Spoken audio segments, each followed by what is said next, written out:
जय हिंद साथियों, आप सभी को मेरा प्यार भरा नमस्कार। मैं मुकेश यादव, मैप टारगेट से।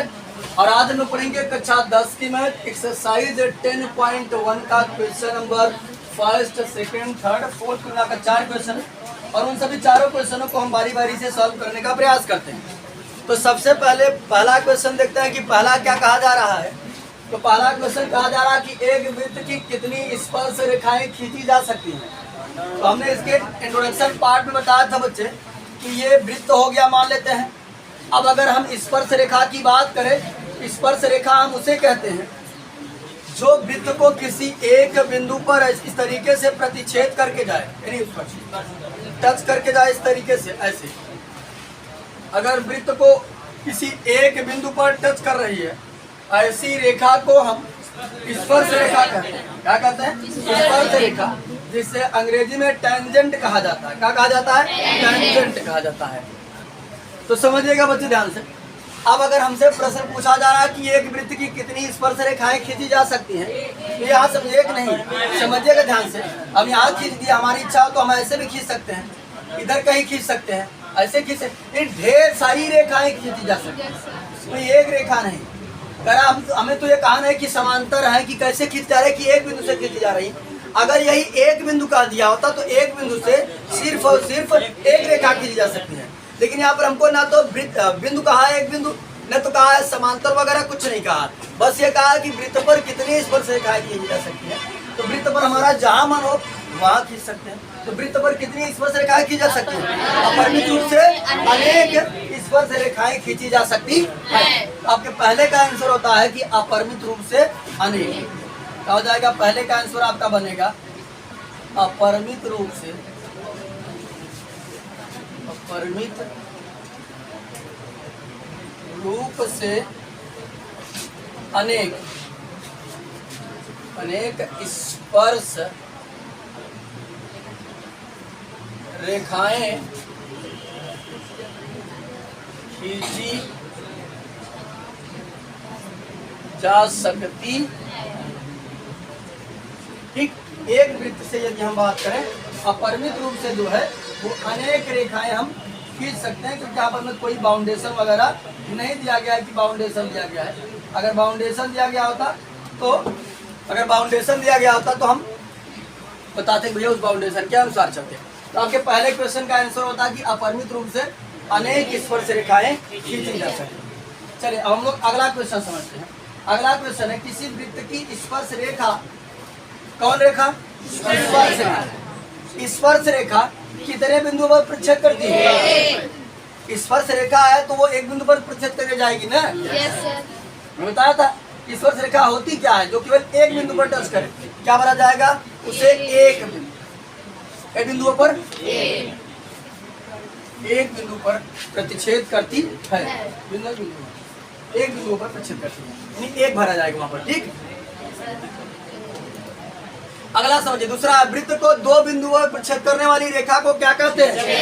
कल हमने इंट्रोडक्शन बताया था कि अगर कोई हमारी रेखा है जो वृत्त को दो बिंदु पर प्रतिच्छेद कर रही है, उस रेखा को क्या कहते हैं? छेदक रेखा। क्या भरा जाएगा तो मिला करके? छेदक रेखा को छेदक रेखा कहते हैं।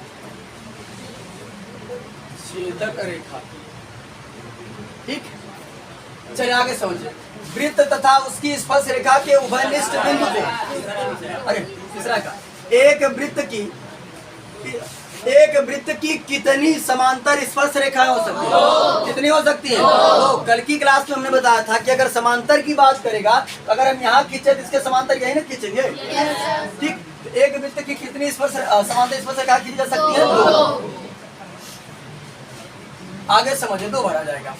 वृत्त तथा उसकी स्पर्श रेखा के उभयनिष्ठ बिंदु को, कल हमने ये भी बताया था कि, हाँ यहाँ समझिएगा, कल हमने ये भी बताया था कि ये क्या होता है। समझिएगा ध्यान पूर्वक कि हमने बताया वृत्त तथा उसकी स्पर्श रेखा, वृत्त है और उसकी स्पर्श रेखा। तो यहाँ समझिएगा वृत्त तो मान लेते हैं वृत्त है और उसकी स्पर्श रेखा, यानी ये दोनों में आना चाहिए। वृत्त तथा उसकी स्पर्श रेखा के उभयनिष्ठ बिंदु, यानी ऐसा बिंदु बताना है जो वृत्त पर भी हो और स्पर्श रेखा पर भी हो। उस बिंदु को हम क्या कहते हैं? स्पर्श बिंदु कहते हैं। क्या कहते हैं? स्पर्श बिंदु कहते हैं। ठीक, ये आपके चौथे प्रश्न का जवाब हुआ।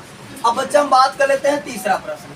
यानी दूसरे में 4 प्रश्न दिया गया था, चारों को हमने सॉल्व कर दिया और पहले का आंसर ये रहा। ठीक, तो वहाँ पे भरे नहीं। अच्छा क्या कहते हैं, स्पर्श बिंदु कहते हैं। चले अब हम आपका तीसरा प्रश्न समझ लेते हैं। तीसरा प्रश्न क्या कह रहा है, ठीक, तो समझिएगा बच्चे ध्यान से। अगर हम तीसरे प्रश्न की बात करते हैं तो तीसरे प्रश्न में कहा जा रहा है 5 सेमी त्रिज्या वाले एक वृत्त। तो हमने सबसे पहले एक वृत्त बना दिया और ऐसा बनाया जिसकी त्रिज्या कितनी हो, 5 सेमी हो। तो चलिए हमने 5 सेमी त्रिज्या का एक वृत्त बना दिया, ये इसका मान लेते हैं केंद्र। ठीक, समझिएगा 5 सेमी त्रिज्या वाले एक वृत्त के बिंदु P पर, इस पर कोई एक पॉइंट P लाइज करता है। अब ये कहाँ लाइज करता है हमको नहीं पता है, लेकिन इस पर एक पॉइंट कोई P है। तो समझिएगा ध्यान से, मान लेते हैं यहाँ कहीं पर हमने मान लिया कि ये P पॉइंट लाइज कर रहा होगा। एज यू लाइक, आपकी जहाँ इच्छा हो वहाँ मान सकते, कोई दिक्कत नहीं है। हमने माना कि ये जो P है वो यहाँ लाइज कर रहा है। समझिएगा ध्यान से, 5 सेमी त्रिज्या वाले एक वृत्त के बिंदु P पर स्पर्श रेखा PQ, स्पर्श रेखा क्या है, ये हमको आइडिया हो गया कि यहाँ से जो रेखा जाएगी उसका क्या नाम होगा, ये तो P है, उधर जहाँ जाएगा उसका नाम क्या होगा, Q। तो हमने एक स्पर्श रेखा इस तरीके से बना दिया और यहाँ पर मान लिया इसको Q। बात सुना रही है? बिंदु P पर स्पर्श रेखा PQ, केंद्र O से जाने वाली रेखा, कहाँ से, O से जाने वाली रेखा, तो रेखा से बिंदु Q पर इस प्रकार मिलती है कि OQ बराबर 12 सेमी। यहाँ समझिए ये O जाकर कहाँ मिलता है, Q पर, और कुछ इस प्रकार मिलता है कि ये OQ की जो लंबाई है वो कितनी है, 12 सेमी। ठीक, तो हमें कह रहा है PQ की लंबाई ज्ञात कीजिए, यानी इसकी, और त्रिज्या हमको कितना दिया है, ये हो गया 5 सेमी। हमने इंट्रोडक्शन बताया था कि स्पर्श रेखा पर त्रिज्या से यदि स्पर्श बिंदु को हम स्पर्श केंद्र से मिलाते हैं तो ये त्रिज्या जो हमारी है ये स्पर्श रेखा पर हमेशा क्या होती है, लंब होती है, हमेशा परपेंडिकुलर होती है। यहाँ जब लंब होगी तो कितने अंश का कोण बनेगा, 90 अंश का। 90 अंश के सामने की भुजा ये हो गई कर्ण। इसमें से हम किसी को भी लंब और किसी को भी आधार मान सकते हैं, क्योंकि थीटा का मेंशन नहीं किया गया, कोई भी मान सकते, कोई दिक्कत नहीं है। यहाँ साइन कॉस टर्न नहीं पड़ रहे हैं, तो कर्ण आधार वाले में किसी को भी लंब माने किसी को भी आधार माने, कोई दिक्कत नहीं होने वाली है। तो समझिएगा ध्यान से, हमें कुल मिलाकर क्या ज्ञात करना है, PQ ज्ञात करना है। तो हम बात कर लेते हैं समकोण त्रिभुज।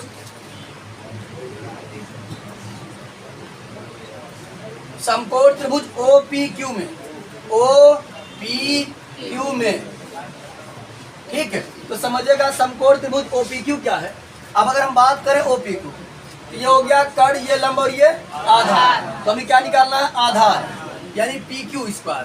तो आधार स्क्वायर बराबर ने पढ़ा था कर्ण स्क्वायर माइनस लंब square, OQ square minus OP square. ठीक, तो अगर बात करें बच्चे PQ तो हमको फाइंड आउट करना ही है। ये देखो, ये आधार था, आधार स्क्वायर बराबर कर्ण स्क्वायर माइनस लंब स्क्वायर। तो कर्ण हमारा ये था और लंब ये था, हो जाएगा PQ स्क्वायर बराबर OQ कितना है, 12 का स्क्वायर माइनस OP कितना है, 5 का स्क्वायर। तो 12 पर हम में 144, अब बचा हम घटा दो, कितना बचा, तो बचा 119। यहाँ से स्क्वायर यहाँ का हो जाएगा अंडर रूट, PQ बराबर हो जाएगा अंडर रूट 119 मात्रक, अच्छा दिया का सेमी, 19 सेमी। ठीक, ये आपका क्वेश्चन नंबर 3 भी कंप्लीट होता है। ठीक, चले अब हम लोग इस एक्सरसाइज का लास्ट क्वेश्चन, क्वेश्चन नंबर 4 समझते हैं। 4 में कहा जा रहा है कि एक वृत्त खींचिए। सबसे पहले हमसे कहा गया कि एक वृत्त खींचना है, तो हमने एक वृत्त खींच लिया कुछ इस प्रकार से। आप समझिएगा बच्चे, बात ना करें। कह रहा इस वृत्त पर एक वृत्त खींचिए और एक दी गई रेखा के समांतर 2 ऐसी रेखाएं खींचिए, उनमें से एक स्पर्श रेखा हो तथा दूसरी, हमें कोई एक रेखा दे रहा है। तो मैंने मान लिया कोई एक रेखा हमको इस तरीके से दिया गया, तो हमने लिख लिया। कहीं भी बना सकते हैं, इसका कोई बाउंडेशन नहीं है। ये बच्चे समझिएगा ध्यान से, हमें एक रेखा दी जा रही है, इस रेखा का कोई बाउंडेशन नहीं है, जहां भी आपकी इच्छा हो बना सकते हैं। तो हमने एक रेखा बना दिया। अब इसी रेखा के पैरेलल हमको 2 लाइन ड्रा करना है। एक लाइन ऐसा ड्रा करना है जो स्पर्श रेखा हो, और दूसरी ऐसी ड्रा करना है ताकि वो क्या हो, छेदक रेखा। तो समझिएगा बच्चे ध्यान से, इसके लिए हम करेंगे क्या, अलग अलग जगहों पर इसका अलग अलग सोल्यूशन आपको मिलेगा, लेकिन समझिएगा ध्यान से, जो ये बताते नहीं कि हमको ड्रा कैसे करना है, बस केवल बता देते कि इस तरीके से कर लीजिए बस। अब बात यह है कि हमें कैसे खींचना है ताकि एक जो है वो स्पर्श रेखा और दूसरी छेदक रेखा हो। तो समझिएगा ध्यान से बच्चे, बाकी छेदक रेखा को तो हम आसानी से खींच सकते, कोई दिक्कत नहीं है। सिर्फ बड़ी दिक्कत है कि स्पर्श रेखा को खींचे और वो समांतर भी रहे। तो समझिएगा बच्चे ध्यान से, हमने क्या काम किया, इस रेखा का यहाँ पर पॉइंट देते मान लेते हैं ए, और इसको हमने मान लिया बी। ये रेखाखंड ए बी माना हमने।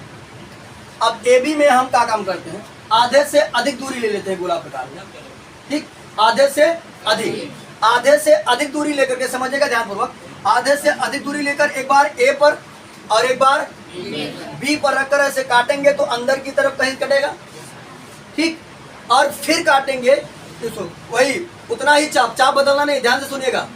हम क्या काम करेंगे, एक रेखा खींचेंगे, उस रेखा का ये मान लेते हैं ए बी है, ए बी का गोला प्रकार में आधे से अधिक त्रिज्या, अगर आधा मान लेते हैं यहाँ तो आधे से त्रिज्या ज्यादा ले लेंगे, आधे से अधिक त्रिज्या लेकर, आधे से अधिक त्रिज्या का मतलब समझिए कि गोला प्रकार की ये नोकी यहाँ रखेंगे और पेंसिल की नोकी को यहाँ तक बढ़ा देंगे कुछ इस तरीके से ताकि स्पष्ट करता रहे, आधे से ज्यादा। एक बार गोला प्रकार की नोकी को ए पर रखेंगे, एक बार बी पर रखेंगे और काटेंगे वृत्त के अंदर, यहाँ कहीं पर कटेगा, जहाँ भी कटेगा हमें कोई दिक्कत नहीं है, जहाँ पर कटेगा हम काट देंगे। इसी प्रकार से क्या करेंगे, उसी चाप से, चाप को बदलेंगे नहीं, एक बार ए और एक बार बी पर रख करके ऐसे काटेंगे तो कहीं कटेगा। ये बच्चे समझिएगा ध्यानपूर्वक, ये मत समझिएगा कि एकदम पासे में कटेगा, जहां भी कटेगा आप काटिएगा, क्योंकि मैं यहाँ गोला प्रकार वगैरह लेकर नहीं बना रहा हूँ। वो एक बार ऊपर की तरफ, एक बार नीचे की तरफ, और जहां भी कटेगा कोई बाउंडेशन नहीं है, एक बार गोला प्रकार की नोकी को ए पर रखिएगा, एक बार बी पर रखिएगा और ऊपर की तरफ काटिएगा, एक बार नीचे की तरफ काटिएगा, तो ये कटेगा। जब कटेगा तो इन दोनों को हम क्या काम करेंगे, मैच करा देंगे। हालांकि हमने सही से नहीं बनाया, मान लेते इधर कहीं कटेगा तो हम ऐसे अंधेरे बना दिए थे। मान लेते ये वृत्त का केंद्र रहा होगा, ऐसे कुछ लिखा जाएगी, हमने मान लिया एक बार यहाँ कटा होगा और ये एक बार यहाँ कटा होगा, बात ना करें। ये बच्चे समझिएगा ध्यान से, अब हमें कुल मिला करके देखो और आकृति में तो स्पष्ट बनाना है, समझ। अब हमको यहाँ पर कुल मिला करके इसके समांतर, इस रेखा के समांतर दो लाइन क्या करना है, ड्रा करना है। तो समझिएगा हमें पता चला कि ये रेखा जब हमने इसको मिलाया तो ये यहाँ इसको यहाँ पर इंटरसेक्ट कर रही है, ठीक।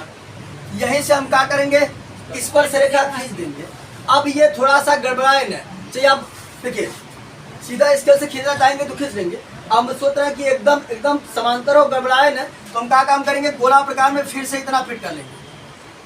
ये आपको दिख रहा है जितना रहेगा, यानी गोला प्रकार की नोकी को यहाँ रखेंगे और पेंसिल की नोकी को यहाँ रखेंगे, बस सुनाई, फिर इतना फिट कर लेंगे। एक बार यहाँ ए पर रखकर ऐसे काट देंगे, ये ऐसे, और एक बार बी पर रखकर ऐसे काट देंगे, ठीक। अब हम क्या काम करेंगे, स्केल की सहायता से यहाँ से ऐसे होते हुए खींच देंगे, एकदम बिल्कुल क्या रहेगी, हमारे स्पर्श रेखा हमारी पैरेलल रहेगी। ऐसे स्केल की सहायता से ऐसे मिला देंगे, ऐसे ये हमारी जो है वो एकदम बिल्कुल क्या रहेगी, इसके पैरेलल रहेगी, ये इस तरीके से, ठीक। मान लेते हैं ऐसे गया होगा और ये इस तरीके से, बात सुनाई थी। तो समझिएगा ध्यानपूर्वक, देखो सबसे पहले हम क्या करेंगे, एक रेखा खींचेंगे, आधे से अधिक त्रिज्या लेकर ऊपर की तरफ भी काटेंगे और नीचे की तरफ भी काटेंगे। ये पॉइंट हमको पता हो गया कि यहाँ से जाएगा।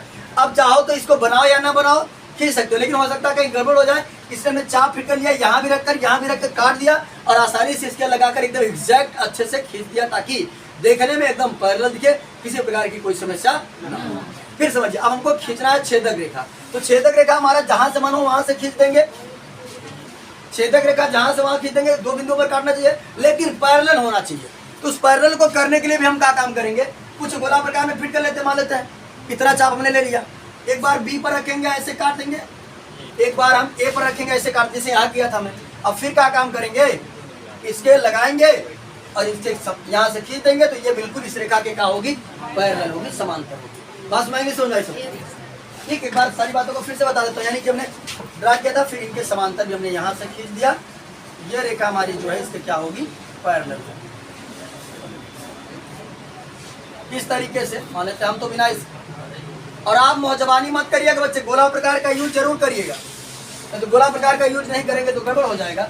यानी हमने बना दिया रेखा, मान लेते हैं इसको हमने नाम दिया यहाँ पॉइंट पर C, और इसको नाम दिया D, और इसको नाम दिया यहाँ पर E, और इसको नाम दिया यहाँ पर F। तो हमारी जो CD है वो स्पर्श रेखा है, दी गई रेखा के समांतर, स्पर्श समांतर रेखा है, और ये जो है वो छेदक रेखा है, जो दी गई समांतर रेखा के का है समांतर है। बस मैं कि नहीं, रचना पता चला कैसे करना है। सबसे पहले एक वृत्त खींचना है, वृत्त खींचने के बाद एक रेखा आप खींच लीजिए, एकदम सीधी रहनी चाहिए स्केल की सहायता से। बस मैं कि नहीं, जैसा भी हो एकदम एग्जैक्ट सीधी खींचने का प्रयास करिएगा, इससे बहुत ज्यादा इफेक्ट नहीं पड़ने वाला है। प्रयास करिए एकदम सीधा रहे। अब फिर क्या करेंगे, गोला प्रकार में आधे से अधिक त्रिज्या लेकर एक बार ऊपर की तरह, एक बार, और इसको क्या करेंगे, मिला देंगे। यहाँ पर हमको एक पॉइंट मिल जाएगा जहां से हमें पता चलेगा कि हमारी जो टेंजेंट लाइन है यानी स्पर्श रेखा जो है वो यहाँ से जाएगी। अब ये थोड़ा सा भी गलत ना हो, इतना ही त्रिज्या लेकर के हम एक बार यहाँ ड्रा कर लेंगे, एक बार यहाँ ड्रा कर लेंगे, और स्केल की सहायता से काम करेंगे। हम इसको मैच करा देंगे और हमारे आसानी से समांतर रेखा बन जाएगी जो स्पर्श होगी। इसके बाद क्या करेंगे, फिर थोड़ा सा चाप को बढ़ा लेंगे ताकि ये वृत्त के अंदर से जाता हुआ प्रतीत हो। एक बार यहाँ पर रखकर काट इस तरीके से स्क्रैच कर देंगे, एक बार यहाँ से लेकर स्क्रैच कर देंगे। तो फिर क्या काम करेंगे, इन दोनों को हम मिला देंगे और आसानी से हमारी छेदक रेखा भी बन करके तैयार। बस नहीं, क्लियर है ना सबको। और ये देखिए ये रेखा कैसे जा रही है, इस हमारे चाप के एकदम सटकर ऊपर से जा रही है। इस बात को ध्यान दीजिएगा, चाप को ऐसे टच करते हुए जा रहे, तो आपको भी चाप की टच करते हुए जाना चाहिए। अब ये नहीं कि ऐसे चाप है, ऐसे चाप के अंदर से लेके जाओ, ऐसा नहीं, चाप को एकदम टच करते हुए जानी चाहिए। बात सुनाई, एकदम क्लियर होगा तभी। तो चलिए इसका लिखना है आपको रचना, कि आपने बनाया कैसे। ठीक, तो रचना विधि हेडिंग डालेंगे आप, और मैं बोलते जा रहा हूं और आप लोग सुन करके लिख लीजिएगा। ठीक, पहला लिखेंगे, सुनिए, मान लेते हैं इसका यहीं कहीं केंद्र रहा होगा, हमने लिख कर लिया कि यहाँ कहीं केंद्र होगा। तो लिखेंगे सर्वप्रथम ओ केंद्र वाला एक वृत्त खींचा। सुनिए ध्यान से, पहला नंबर रहेगा, सर्वप्रथम ओ केंद्र वाला एक वृत्त खींचा। ठीक, फिर लिखेंगे, जो हो गया दूसरा नंबर, एक रेखा ए बी लिया या खींचा, एक रेखा ए बी खींचा। ठीक, या दी हुई रेखा ए बी खींचा, इसको कहा गया है ना रेखा, या दी हुई रेखा ए बी खींचा, या एक रेखा ए बी खींचा, जो भी आपको सरल लगे लिख दीजिएगा। तो लिख दिएगा कि दी हुई रेखा ए बी खींचा। अब क्या करना है, उसके बाद करना है आपको कि तीसरा नंबर, याद समझिए, लिखेंगे आधे से अधिक, ए बी का ए बी का आधे से अधिक त्रिज्या लेकर दो चाप लगाए। ठीक, या ऐसे करिए कि ए बी का लंब समद्विभाजक, साफ में लिख दीजिएगा, ए बी का लंब समद्विभाजक खींचा। लंब समद्विभाजक खींचा कब, जब इधर भी काटेंगे इधर भी काटेंगे तभी वो लंब समद्विभाजक होगा। लंब समद्विभाजक का मतलब होता है, समद्विभाजक मतलब दो बराबर भागों में बांटेगा और जहां से जाएगा वहां परपेंडिकुलर ड्रा करेगा। तो तीसरा नंबर लिखेगा ए बी का लंब समद्विभाजक खींचा। फिर लिखिएगा, उसी में लिख दीजिएगा, जो वृत्त को एम बिंदु पर प्रतिच्छेद करता है। ठीक, फिर लिख दीजिएगा, यहाँ नाम दे दीजिएगा, कुछ मान लेते हैं।